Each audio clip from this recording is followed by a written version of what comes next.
बिस्मिल्लाहिर्रहमानिर्रहीम। Students, my name is Mohammad Harman Ashraf और आज हम मैट्रिक्स के बारे में ही पढ़ेंगे। कल हमने कुछ इसकी बेसिक्स बातें की थी, आज हम उससे नेक्स्ट कंटिन्यू करते हैं। आज का जो हमारा सबसे पहला टॉपिक है मैट्रिक्स के बारे में, वो ये है कि हम दो मैट्रिक्स को मल्टीप्लाई कैसे कर सकते हैं और दो मैट्रिक्स मल्टीप्लाई कब होते हैं। तो सबसे पहले हमने एक मैट्रिक्स लिख लिया है, हमारे पास एक मैट्रिक्स है 1 2 3 4 और सेकंड मैट्रिक्स है 1 5। अब हमने सबसे पहले ये देखना है क्या ये दो मैट्रिक्स मल्टीप्लाई हो सकते हैं या नहीं। तो हम कैसे देखेंगे कि दो मैट्रिक्स मल्टीप्लाई होते हैं या नहीं। तो बहुत ही आसान तरीकाकार है, दोनों का ऑर्डर्स लिख लेंगे। इसका ऑर्डर हमारे पास क्या है जी, इस मैट्रिक्स का ऑर्डर होता है number of rose by number of columns. तो इसका बनेगा 2 रोज बाय 2 कॉलम्स और इसमें हमारे पास रोज कितनी है 2 है, लेकिन कॉलम्स कितने हैं 1।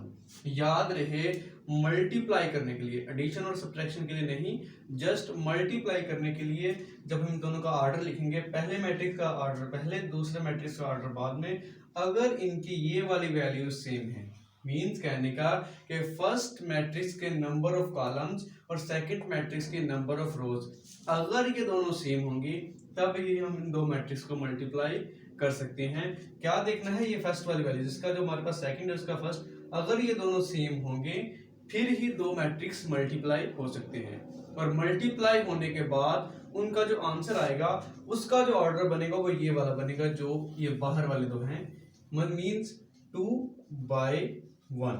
उसका जो इसको मल्टीप्लाई करेंगे, अगर ये दोनों सेम होंगे तब मल्टीप्लाई होंगे, तो मल्टीप्लाई करने के बाद जो इनका आंसर आएगा उसका ऑर्डर ये होगा 2 बाय 1, दो रोज और एक कॉलम। अब हम इसको मल्टीप्लाई करके देखते हैं क्या इसको मल्टीप्लाई करते हैं कैसे हैं। 1 2 3 4 जी, ये हमने मैट्रिक्स लिख लिया है, इसके साथ 1 एंड 5। अब इन दो मैट्रिक्स को करने लगे हम मल्टीप्लाई। पहले हमने चेक किया कि मल्टीप्लाई हो सकता है या नहीं, तो इससे हमें समझ आ गई ये दोनों मैट्रिक्स मल्टीप्लाई हो सकते हैं। अब इसको मल्टीप्लाई करते हैं। मल्टीप्लाई कैसे करना है, पहली वैल्यू को पहली वैल्यू के साथ, फर्स्ट वैल्यू को फर्स्ट के साथ प्लस सेकंड वैल्यू को नीचे वाले की, मींस इस तरह से जो पहली रो को हो इसको मल्टीप्लाई करना है सेकंड के पहले कॉलम के साथ। तो क्या बनेगा, 1 को 1 से मल्टीप्लाई करेंगे, 1 मल्टीप्लाई बाय 1, उसके बाद दरमियान में प्लस की अलामत, और सेकंड वैल्यू को नीचे वाली वैल्यू कॉलम के नीचे वाली वैल्यू से मल्टीप्लाई करना है। तो 2 को मल्टीप्लाई करेंगे 5 के साथ, इसी तरह से नीचे वाला भी 3 को मल्टीप्लाई करना है 1 के साथ, 3 को सॉरी नीचे था, नीचे लिखेंगे 3 को मल्टीप्लाई करना है 1 के साथ, फिर प्लस 4 को मल्टीप्लाई करना है नीचे वाली वैल्यू के साथ जो कि हमारे पास है 5। तो इस तरह से हम दो मैट्रिक्स को मल्टीप्लाई करते हैं, पहली वैल्यू को पहली के साथ, दूसरी वैल्यू को नीचे वाली के साथ, फिर पहली वैल्यू को पहली के साथ, दूसरी वैल्यू को नीचे वाली वैल्यू के साथ। इस तरह हम इसको मल्टीप्लाई करते हैं। अब मल्टीप्लाई करेंगे तो क्या बनेगा, 1 1 जा 1 प्लस 5 2 जा 10, नीचे हमारे पास 3 1 जा 3 और 4 5 जा 20। इस तरह हमारे पास आ गया 11 एंड 23। तो इस मैट्रिक्स का देखा जाए ऑर्डर क्या है, दो रोज है और एक कॉलम है, मींस 2 बाय 1, जो कि हमने पहले बता दिया था। इसको मल्टीप्लाई करने के बाद इसका ऑर्डर क्या बनेगा। ये तो था दो वैल्यूज को या दो मैट्रिक्स को मल्टीप्लाई करने का तरीका। अब हम एक बड़ी और लेंथी एग्जांपल लेते हैं, उसको हम मल्टीप्लाई कैसे करेंगे, मींस 3 बाय 3 के मैट्रिक्स को मल्टीप्लाई करके देखते हैं। जी स्टूडेंट्स, हमने ये दो मैट्रिक्स ले लिए हैं, एक हमारे पास मैट्रिक्स ए और एक मैट्रिक्स बी। हमने इन दोनों मैट्रिक्स को मल्टीप्लाई करना है। सबसे पहले देखेंगे क्या ये मल्टीप्लाई हो सकते हैं। याद रहे मैट्रिक्स के अंदर कम्यूटेटिव प्रॉपर्टी ओबे नहीं करती, मतलब ए को बी से मल्टीप्लाई करें फिर पहले बी लिख के बाद में ए लिख के इसको मल्टीप्लाई करें तो मैट्रिक्स में इनके आंसर इक्वल नहीं आएंगे। इसलिए याद रहे सबसे पहले अपने देखना है क्वेश्चन के अंदर हमसे पूछा क्या गया है, क्या ए मल्टीप्लाई बी करना है या बी मल्टीप्लाई ए करना है। तो अगर हम इस क्वेश्चन की बात करें, हमें मालूम करना है ए मल्टीप्लाई बाय बी, मतलब पहले ए का मैट्रिक्स बाद में बी का मैट्रिक्स। तो पहले ए का मैट्रिक्स देखेंगे क्या ये दोनों मल्टीप्लाई हो भी सकते हैं या नहीं, पहले ये देख लेते हैं। इसका ऑर्डर हमारे पास क्या था, इसका ऑर्डर हमारे पास कितनी रोज है 3, तो 3 उसके बाद कॉलम, इसमें कॉलम कितने हैं जी, इसमें कॉलम हमारे पास है 2, इसलिए आएगा 3 बाय 2। अब इसकी बात कर लेते हैं, इसमें हमारे पास रोज कितनी है जी 2 रोज एंड बाय कॉलम कितने हमारे पास 3। जी स्टूडेंट्स, अब देखें मैंने जो बताया था कि इसकी सेकंड और जिसके साथ मल्टीप्लाई करना उसकी फर्स्ट, ये दोनों अगर सेम होंगे फिर ही हम उसको मल्टीप्लाई करेंगे, और मल्टीप्लाई करने के बाद इसका आंसर हमारे पास आएगा 3/3। जो ये वाली वैल्यूज हैं ये इसका आंसर बनेगा, 3/3 ऑर्डर होगा इसके आंसर का। अब हम इनको मल्टीप्लाई करवाते हैं, 2 3 1 1 1 0 जी। दूसरा मैट्रिक्स हमारे पास है 1 1 1 1 0 2 जी। कैसे मल्टीप्लाई करते थे फिर से देख लें, पहली रो को पहले कॉलम के साथ, फिर पहली रो को दूसरे कॉलम के साथ, फिर पहली रो को तीसरे कॉलम के साथ, फिर यही काम सेकंड रो के साथ, फिर थर्ड रो के साथ करते हैं जी। सबसे पहले क्या करना है, पहली रो को पहले कॉलम से, कैसे, पहली वैल्यू को पहली वैल्यू के साथ, दूसरी वैल्यू को नीचे वाली वैल्यू के साथ मल्टीप्लाई करवाना है। तो 2 multiply by 1 plus 3 multiply by 1, मतलब इसको इसके साथ और इसको यहाँ जो भी वैल्यू है उससे हमने मल्टीप्लाई करवाना है।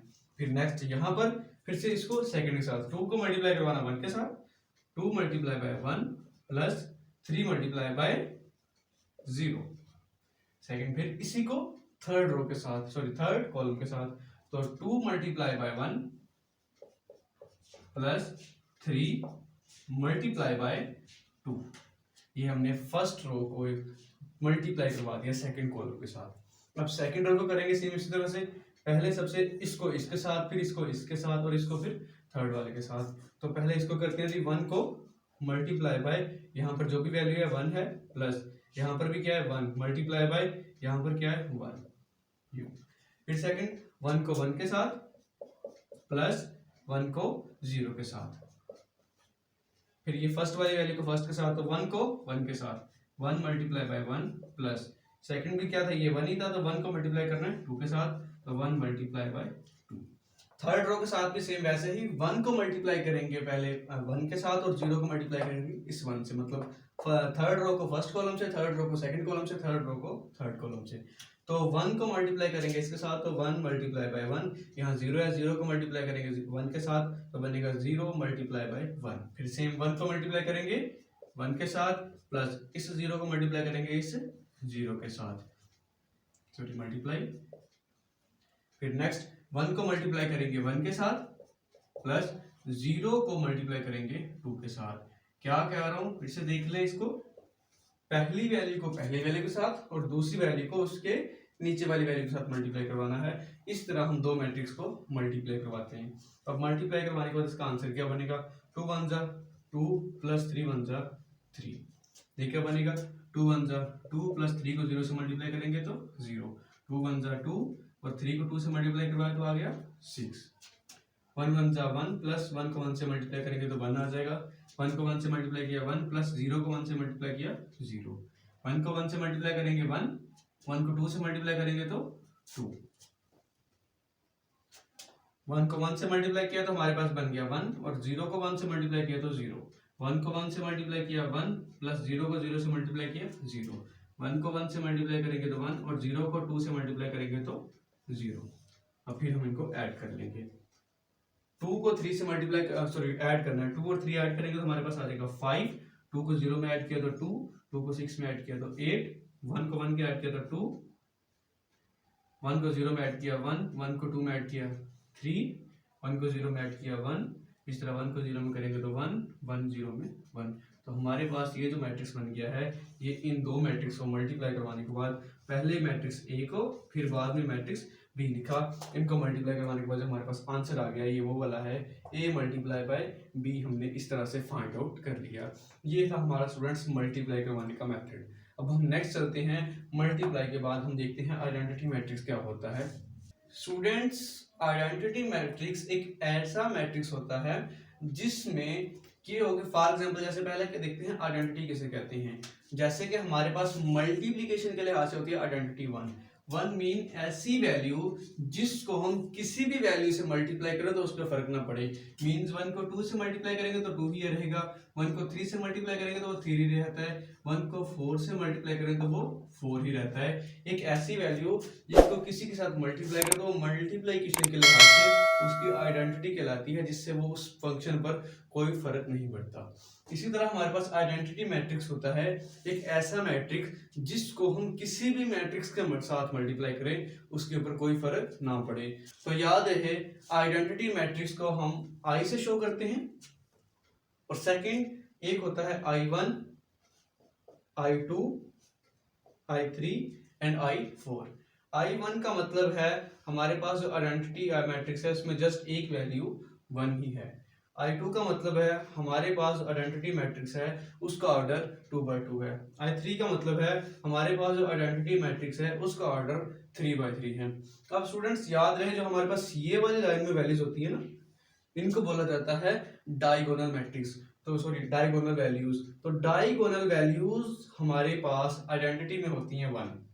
ये वाली जो तीनों वैल्यूज है ये क्या होंगी, सॉरी ये 2/2 का बनाना था, ये वाली जो तीनों वैल्यूज हैं ये हमारे पास होंगी 1, और इनके अलावा बाकी तमाम वैल्यूज जो भी आएंगी वो तमाम होंगी 0। तो हम कहते हैं ये हमारे पास जो मैट्रिक्स है ये आइडेंटिटी मैट्रिक्स है, जिसमें ये डायगोनल वैल्यूज 1 होती हैं और बाकी तमाम की तमाम वैल्यूज 0 होती हैं। तो इन मैट्रिक्स को बोला जाता है ये हमारे पास है आइडेंटिटी मैट्रिक्स। स्टूडेंट्स ये था आपका बेसिक आइडेंटिटी मैट्रिक्स और मल्टीप्लिकेशन का मेथड। अब आइडेंटिटी मैट्रिक्स को आपको जुबानी याद रखना पड़ेगा कि आई से शो करते हैं, और जहां पर भी I2 आ जाए उसका मतलब ये मैट्रिक्स है, जहां पर I3 आ जाए उसका मतलब ये मैट्रिक्स है, यहाँ पर I4 आ जाए उसमें हमारे पास इस तरह से 4 रोज और 4 कॉलम्स होंगे। इसमें ये वाली जो डायगोनल एंट्रीज होती हैं ये 1 1 और बाकी तमाम 0 होंगी। अब चलते हैं डिटर्मिनेंट की तरफ। एक मैट्रिक्स का डिटर्मिनेंट कैसे फाइंड किया जाता है। स्टूडेंट्स सबसे पहले हम देखते हैं डिटर्मिनेंट का साइन कौन सा है। तो डिटर्मिनेंट के दो साइन है, एक तो ये है कि DET लिख के हम किसी मैट्रिक्स में लिखते हैं तो इसको भी कहा जाता है डिटर्मिनेंट का साइन, और सेकंड जो मोस्ट पॉपुलर साइन है जो ज्यादा यूज करते हैं वो ये होता है इसके दोनों तरफ है सीधी स्ट्रेट लाइंस लगा देते हैं, इसको भी बोलते हैं बेसिकली इसको मॉड भी बोलते हैं, लेकिन यहाँ इसका मतलब डिटर्मिनेंट है कि हमने ए मैट्रिक्स का डिटर्मिनेंट फाइंड करना है। अब देखते हैं हम डिटर्मिनेंट फाइंड करते कैसे हैं। सबसे पहले देखते हैं हम 2/2 मैट्रिक्स का डिटर्मिनेंट कैसे फाइंड किया जाएगा। तो हमारे पास लेट्स सपोज एक मैट्रिक्स है 2 3 4 10। हमारे पास एक मैट्रिक्स है, इसका हमने फाइंड करना है डिटर्मिनेंट। तो कैसे फाइंड करेंगे, सबसे पहले हम मैट्रिक्स ए के दोनों तरफ लगा देंगे साइन डिटर्मिनेंट के। तो जब हम ये वाली वैल्यूज लिखेंगे 2 3 4 एंड 10, तो इसके दोनों तरफ अब स्क्वायर ब्रैकेट्स नहीं लगानी, बल्कि इसके दोनों तरफ भी हमने क्या एक स्ट्रेट और सीधी लाइंस लगा देनी है। ये हमारे पास डिटर्मिनेंट का साइन हो गया। अब नेक्स्ट हम इसको फाइंड करते हैं। कैसे फाइंड किया जाता है, इस वैल्यू को जो हमारे पास यहाँ फर्स्ट पे वैल्यू है उसको लास्ट से मल्टीप्लाई करेंगे।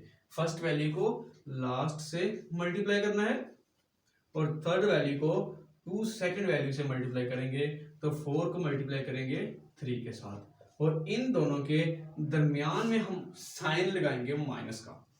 फर्स्ट वैल्यू को लास्ट के साथ माइनस थर्ड वैल्यू को सेकंड वैल्यू से मल्टीप्लाई करेंगे।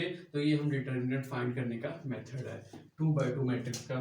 तो 10 को 2 से मल्टीप्लाई किया तो हमारे पास बन जाएगा 20, माइनस 4 को 3 से करेंगे तो 12। इसका आंसर हमारे पास आ गया 8, जो कि हमारे पास हमने बेसिकली इस मैट्रिक्स ए का डिटर्मिनेंट फाइंड किया, तो हमारे पास आंसर आ गया जस्ट 8। अब हम नेक्स्ट देखते हैं कि हमारे पास 3/3 का डिटर्मिनेंट कैसा होता है। लेकिन 3/3 का डिटर्मिनेंट फाइंड करने से पहले एक चीज और कि याद रहे, जब हमारे पास किसी मैट्रिक्स का डिटर्मिनेंट 0 आ जाए, क्या 0 आ जाए, उस वक्त हमारे पास उस मैट्रिक्स का डिटर्मिनेंट जब 0 आ जाए तो वो हमारे पास होता है सिंगुलर मैट्रिक्स। और जिस मैट्रिक्स का डिटर्मिनेंट 0 ना हो उसको हम बोलते हैं नॉन सिंगुलर। माइनस में आ जाए प्लस में आ जाए नो इशू, 0 ना आए, अगर डिटर्मिनेंट 0 आ गया उसको हम कहेंगे सिंगुलर मैट्रिक्स। अगर उसका डिटर्मिनेंट 0 नहीं आएगा तो वो होगा नॉन सिंगुलर मैट्रिक्स। और जिसका डिटर्मिनेंट 0 आ जाए, याद रहे उस फंक्शन का इनवर्स फाइंड नहीं कर सकते। अब हम चलते हैं एक एग्जांपल लेते हैं 3/3 की, इसमें हम ये देखते हैं एक मैट्रिक्स का डिटर्मिनेंट कैसे फाइंड किया जाता है। जी स्टूडेंट्स, हमारे पास जो एग्जांपल है उसमें क्वेश्चन का एवेल्युएट करें। अब गौर करें, इसके दोनों तरफ स्क्वायर ब्रैकेट नहीं, सीधे बिल्कुल साइन है जिसको हम बोलते हैं डिटर्मिनेंट का साइन। मीन्स हमने इसका डिटर्मिनेंट फाइंड करना है। डिटर्मिनेंट फाइंड कैसे करेंगे? सिंपल क्या करेंगे, सबसे पहले वैल्यू लिख लेंगे जो कि हमारे पास है 2। अब पहले हमने किया था 2/2 का डिटर्मिनेंट, अब हम करने जा रहे हैं 3/3। 3/3 मैट्रिक्स का डिटर्मिनेंट कैसे फाइंड करेंगे? तो सबसे पहली वैल्यू जो 2 थी हमने वो यहाँ लिख ली है। तो क्या करेंगे, 2 के बाद यहाँ हम लगा देंगे 2, वैसे डॉट, मतलब बेसिकली वही लाइंस डिटर्मिनेंट वाली, ठीक है। नेक्स्ट फिर सेकंड वैल्यू जो भी हमारे पास होगी माइनस सेकंड वैल्यू, और यहाँ पर भी वही साइन, फिर प्लस थर्ड वैल्यू, और यहाँ पर भी वही वाले साइंस, ठीक है। अब मतलब क्या है, पहली वैल्यू जब लिखी यहाँ पर हमने 2, पहली वैल्यू वैसे ही सेकंड वैल्यू के साथ माइनस, थर्ड वैल्यू के साथ प्लस। माइनस जो उसके साथ अलामत के साथ है वो तो अलग है, मैंने वैसे फार्मूले में लिखना होता है, पहली वैल्यू के साथ प्लस होता है, फिर माइनस आता है, फिर प्लस आता है। तो बेसिकली हम इस लेवल में जस्ट 3/3 मैट्रिक्स का डिटर्मिनेंट फाइंड करेंगे। तो ये हमारे पास 2 था, वैसे लिख दिया, या इसके साथ माइनस लगा, -2 के साथ हमने माइनस लिख दिया फार्मूले वाला, प्लस 0 के साथ वैसे, और ये साइन। अब इसके अंदर हमारे पास वैल्यूज कौन सी आएंगी? याद रहे, जब हमने ये 2 लिखा है ना, तो इस 2 को छोड़ के, मीन्स ये वाली जो इसकी फर्स्ट कॉलम और ये रोज को छोड़ के जो वैल्यूज बनती हैं वो कौन सी है? 1, 2, -3, -1। इसके अंदर हमने ये वैल्यूज लिख दी। अब हम चलते हैं अपनी सेकंड वैल्यू की तरफ। तो सेकंड वैल्यू हमारे पास क्या थी? ये थी -2। अब जब हमने -2 लिखा है तो यहाँ पर हम इसको और ये वाली वैल्यूज को छोड़ के लिखेंगे, तो हमारे पास आएगा -3, और यहाँ पर हमारे पास ये 2, उसके बाद ये 1, और बेसिकली -1। कहने का मतलब जो हमने यहाँ वैल्यू लिखनी है उसकी आमने सामने वाली वैल्यूज वो छोड़ देनी है।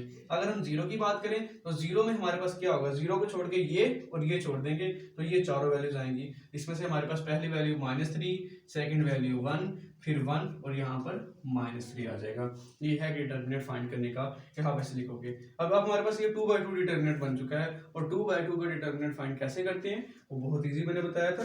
2 पहली वैल्यू को लास्ट के साथ, तो 1 को मल्टीप्लाई करेंगे -1 के साथ, उसके बाद दरम्यान में माइनस का साइन, और थर्ड वैल्यू को सेकंड वैल्यू के साथ, तो -3 × 2।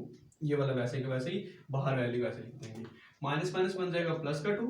नेक्स्ट फिर से वैसे ही, अब इसको फिर से मल्टीप्लाई करो, -3 को मल्टीप्लाई करना है -1 के साथ, दरम्यान में माइनस का साइन, और 1 को मल्टीप्लाई करना है 2 के साथ, इस वैल्यू को इसके साथ, इसको वैल्यू को इसके साथ, फिर प्लस 0, और यहाँ पर हम क्या करेंगे, -3 को मल्टीप्लाई करेंगे -3 के साथ, उसके बाद दरमियान माइनस साइन, और यहाँ पर आ जाएगा 1 को मल्टीप्लाई करेंगे 1 के साथ, और इसके तमाम ब्रैकेट्स। अब क्या करेंगे, अब इनको हल करते हैं। तो बेसिकली 2 -1 को 1 से मल्टीप्लाई किया तो हमारे पास बन जाएगा -1। 3 को 2 से मल्टीप्लाई करेंगे तो हमारे पास आएगा 6, लेकिन साथ माइनस का साइन है तो बन जाएगा -6 और यहाँ पर बेसिकली दरमियान में था माइनस, तो -6 और माइनस से माइनस मल्टीप्लाई होकर +6 बन जाएगा। इस तरह नेक्स्ट यहाँ पर +2 था, तो ये -1 और -3 माइनस जब मल्टीप्लाई होंगे तो प्लस बन जाएंगे, तो ये जस्ट रह जाएगा 3। उसके बाद यहाँ पर हमारे पास है 2 × 2, तो -2 +0। अब नेक्स्ट क्या बनेगा, 3 को 3 से मल्टीप्लाई करेंगे तो हमारे पास आ जाएगा 9 प्लस का, क्योंकि माइनस और माइनस मल्टीप्लाई हो गए थे। फिर -1 को 1 से मल्टीप्लाई किया तो 5 बन गया। अब यहाँ पर क्या बनेगा, 6 में से 1 को करेंगे माइनस तो बन गया 5, 5 को 2 से मल्टीप्लाई किया तो हमारे पास बन जाएगा 10। इस तरह से 3 में से 2 माइनस किया तो बाकी रहेगा 1, 2 को 1 से मल्टीप्लाई किया तो बन गया 2 प्लस ये 0 है। 0 को जिस वैल्यू से भी मल्टीप्लाई करेंगे वो 0 हो जाएगा, इसके हमारे पास यहाँ आ जाएगा 0। 10 को और 2 को मल्टीप्लाई किया तो हमारे पास आ गया 12। तो हमने बेसिकली 3/3 मैट्रिक्स का डिटर्मिनेंट फाइंड कर लिया, जो कि हमारे पास आ गया 12, और ये एक नॉन सिंगुलर मैट्रिक्स बन गया। ठीक है स्टूडेंट्स, ये समझ आ गया। फिर से एक बार देख लेते हैं क्या करना है। जब ये वैल्यूज को लिखना है, ये आपने ऐसे लाइंस लगा सकते हैं अगर लगाना चाहे रफ में, अदरवाइज आपने इसको क्या करना है, सेम वैसे की वैसे जैसे वैल्यूज हैं माइंड के अंदर ये काम कर लें। मीन्स ये जब हमने इस 2 को लिखना है तो इस 2 के सामने ये वाली और ये वाली वैल्यूज को छोड़ के जो आती हैं वो ये वाली वैल्यूज ये छोड़ दी, तो हमने ये चारों वैल्यूज लिख दी। जब हमने सेकंड वैल्यू लिखी उसके लिए ये वैल्यूज और ये वैल्यूज छोड़ दी, बाकी ये 2 वैल्यूज लिख ली। जब हमने थर्ड वैल्यू लिखी जो भी यहाँ पर होगा, तो हमने इसको और इसको छोड़ दिया, बाकी ये 4 वैल्यूज उसके अंदर लिखेंगे, और इसका फिर वो 2/2 का डिटर्मिनेंट जैसे फाइंड करते हैं वैसे करेंगे। फर्स्ट वैल्यू को लास्ट वैल्यू से मल्टीप्लाई, माइनस थर्ड वैल्यू को सेकंड वैल्यू से मल्टीप्लाई, और इसको सिंपलीफाई करेंगे तो हमारे पास इसका आंसर बन जाएगा, जो कि था 3/3 डिटर्मिनेंट फाइंड करने का मेथड। अब हम चलते हैं नेक्स्ट, डिटर्मिनेंट फाइंड करना सीख लिया। अब हम देखते हैं माइनर डिटर्मिनेंट कैसे फाइंड करते हैं किसी एक वैल्यू के लिहाज से। स्टूडेंट्स अब हम करने लगे हैं, पहले हम एक जनरल फॉर्म लेंगे मैट्रिक्स की। बेसिकली हमने डिटर्मिनेंट साइन लगा दिया डायरेक्ट, उसके बाद हम लिखते हैं यहाँ वैल्यूज ये a11, उसके बाद यहाँ a12। इस 11 का मतलब है फर्स्ट रो फर्स्ट कॉलम, मैंने कल भी बताया था, इसका मतलब है 1 2, उसके बाद ये आएगा a13 first row second third column, यहाँ पर आ जाएगा a21 second row first column, a22 ये a23, a31 a32 and a33। तो ये हमारे पास क्या बन गया, बेसिकली हमने एक मैट्रिक्स ले लिया जिसमें हमारे पास फर्स्ट वैल्यू को हम कहते हैं a11, सेकंड कहते हैं a12। मींस ये यहाँ पर इसके नेम होते हैं माइनर के, आपने फर्स्ट रो फर्स्ट कॉलम की जो वैल्यू उसको हम बोलते हैं a11, उसके बाद ये वैल्यूज जो फर्स्ट रो सेकंड कॉलम में होती है उसको हम बोलते हैं a12। इस तरह इसके नाम सबके होते हैं। तो हमने अगर फाइंड करना हो डिटर्मिनेंट, बेसिकली हम कहते हैं माइनर, इसका हमने जी a23 का फाइंड करना है। अगर हम a23 का मैट्रिक्स का डिटर्मिनेंट फाइंड करना चाहते तो कौन सी चार वैल्यूज आएंगी, a23 मतलब जो भी वैल्यू 2 3 है, 2 3 वैल्यू हमारे पास ये रही, ये वाली value second row third column की जो ये वैल्यू हमारे पास वैल्यू आती है। तो इस वैल्यू के लिहाज से हम ये पूरी रो और ये इसके सामने वाली ये छोड़ देंगे, मींस ये वाली और ये वाली छोड़ के बाकी जो चार वैल्यूज बनती हैं कौन कौन सी, a11 a12, उस तरह से a31 और a32, ये चारों वैल्यूज जब हम लिखेंगे तो ये हमारे पास होगा इसका माइनर। किसी का भी आप फाइंड कर सकते हो, a11 मतलब वो उसके सामने के वैल्यूज छोड़ के बाकी सबका डिटर्मिनेंट फाइंड करना है, हमारे पास ये होगा उसका माइनर का डिटर्मिनेंट। किसी भी वैल्यू का डिटर्मिनेंट उसके माइनर का डिटर्मिनेंट कहलाता है। अब स्टूडेंट्स मैं आपको ये थोड़ी देर में बताऊंगा कि हम माइनर के लिहाज से क्यों मैट्रिक्स फाइंड कर रहे हैं। फॉर एग्जांपल हमारे पास एक एग्जांपल लेते हैं यहाँ पर स्टूडेंट्स, ये हमारे पास एक मैट्रिक्स है, ठीक है, हमने इसका फाइंड करना है। सबसे पहले हम फार्मूला देखते हैं, हमारे पास होता है C11 फाइंड, मतलब पहली वैल्यू फाइंड करने का फार्मूला होता है -1 की पावर 1 + 1। जो यहाँ पर 1 1 लिखा हुआ है उसको पावर में लिखना है 1 + 1 प्लस करके, ठीक है। और साथ में यहाँ लिखेंगे डिटर्मिनेंट किसका लिखेंगे, बेसिकली देखो ना C11 पहली रो पहला कॉलम पहली वैल्यू को कहते हैं C11। तो बेसिकली इस वैल्यू को लिहाज से इनको छोड़ के ये वाली वैल्यूज -1 1 2 एंड 0 इसको करेंगे फाइंड। तो याद रहे -1 की पावर क्या बनेगी, 1 + 1 हो गया 2 है इवन वैल्यूज होती हैं 0 2 4 6 और हमारे पास ऑड वैल्यूज होती हैं 1 3 5, ठीक है। अगर हमारे पास -1 के ऊपर आ जाए ना पावर जो है वो आ जाए इवन, तो याद रहे इवन में ये होता है कि -1 + 1 में चेंज हो जाएगा। लेकिन अगर इसकी पावर हमारे पास हो जाए ऑड तो फिर -1 का -1 ही रह जाएगा। तो बेसिकली ये -1 का इवन था तो हमने 1 लिख दिया। और यहाँ पर फिर हम वो डिटर्मिनेंट फाइंड कर लेंगे, फर्स्ट वैल्यू को लास्ट से मल्टीप्लाई, -1 × 0 माइनस उसके बाद हम क्या करेंगे 2 × 1। तो -1 को 0 से मल्टीप्लाई किया तो हमारे पास 0 बन गया, -2 को 1 से मल्टीप्लाई किया तो 2, इसका हमारे पास आंसर आ गया -2। ये हमने C11 फाइंड कर लिया। इसी तरह हम C12 फाइंड करेंगे, C13 फाइंड करेंगे, C21, ठीक है। हमारे पास C वैल्यू होती है ना, पहली वैल्यू को C11 C12 C13, उसके बाद आप लिखोगे C21 C22 C23 C31 C33 and C32 and C33। इस तरह से हम ये वैल्यूज सबसे पहले हम इसके ऐसे अलग अलग C11 फिर C12 C13 तमाम के तमाम फाइंड करेंगे और यहाँ इसमें पुट कर देंगे तमाम की तमाम वैल्यू। C11 की जगह पर उसकी वैल्यू, C12 की जगह पर उसकी वैल्यू, C13 की जगह तमाम की तमाम वैल्यूज ऐसे हम क्या कर लेंगे, फाइंड कर लेंगे। फाइंड करने के बाद लास्ट पे जो हमारे पास इसका आंसर बनेगा उस आंसर का हम लेंगे ट्रांसपोज। क्या लेंगे, ट्रांसपोज। ट्रांसपोज क्या होता है, इंतहाई आसान चीज है ये हमारे पास। जैसे अगर हम इसी का ट्रांसपोज लेना चाहें, हम जी इसी का लेके देखते हैं, इस वैल्यू का ट्रांसपोज जो भी हमारे पास यहाँ सी की वैल्यू होंगी ना काउंटिंग में होंगी, जो भी हम होंगी यहाँ पर पुट कर लेंगे, उसका हम लेंगे ट्रांसपोज। ट्रांसपोज कैसे लेंगे, फर्स्ट रो को कॉलम में चेंज कर देने, मतलब रोज को कॉलम में तब्दील कर देने को ट्रांसपोज कहते हैं। रोज को कॉलम में तब्दील कर देने को ट्रांसपोज कहते हैं। अब इसके नाम पे फोकस ना कीजिएगा क्योंकि हम जर्नल ले रहे हैं कि हम इसका ट्रांसपोज कैसे लेंगे। तो ये पहली जो बेसिकली रो है ये पहला कॉलम बन जाएगा, सेकंड रो सेकंड कॉलम बन जाएगा, थर्ड रो थर्ड कॉलम बन जाएगा। तो हमारे पास ये बन जाएगा, ये वाली वैल्यू यहाँ पर है, ये वाली वैल्यू नेक्स्ट थी, इसको नीचे लिखते जाएंगे यूं, ठीक है। अब इस तरह सेकंड रो को सेकंड पे लिख देंगे, C21 C22 C23। इस तरह से C31 C32 एंड C33 हमने क्या किया, रोज को कॉलम में चेंज कर दिया, तो ये हमने क्या ले लिया, ट्रांसपोज। याद रहे आपने इसकी पोजीशन पे फोकस नहीं रखना, क्योंकि हमने जस्ट कहा था मैंने कि वैल्यू नाम इनके यही होते हैं कि पहली वैल्यू को हमेशा 1 1 कहेंगे, इसको हमेशा 2 1 ही कहेंगे, 1 2 नहीं कह सकते, ये जस्ट मैंने ट्रांसपोज लेकर बताया। और वैसे वैल्यू ले लें हम यहाँ पर 1 2 3 4 की, इसका अगर हम ट्रांसपोज लेंगे तो ये हमारे पास आ जाएगा